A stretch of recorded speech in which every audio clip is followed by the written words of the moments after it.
Life, a word that can be described in so many ways.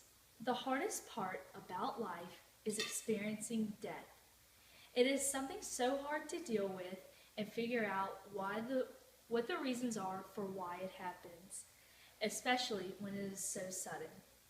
I come from a very large family that no matter when something happens, we are always there for each other.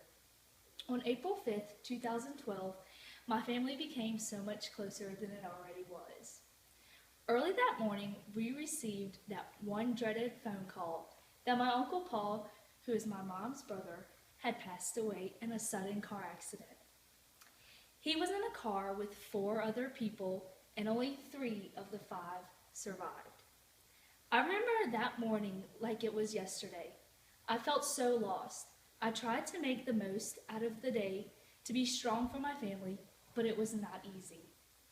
I was so close with my uncle and loved him dearly. He always did so much for me, and definitely for others. When I needed him, he was there at the drop of a hat. Although he was not a father, a husband, he was a very loving and caring brother, uncle, cousin, and friend.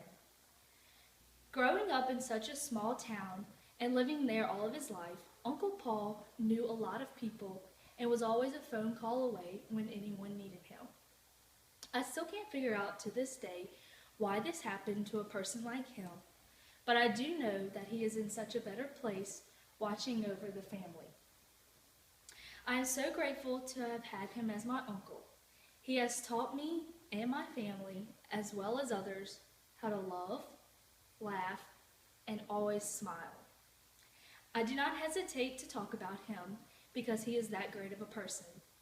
I always describe him to others as a big teddy bear because that is exactly what he was like. Uncle Paul was a very knowledgeable man in the farm aspect of life.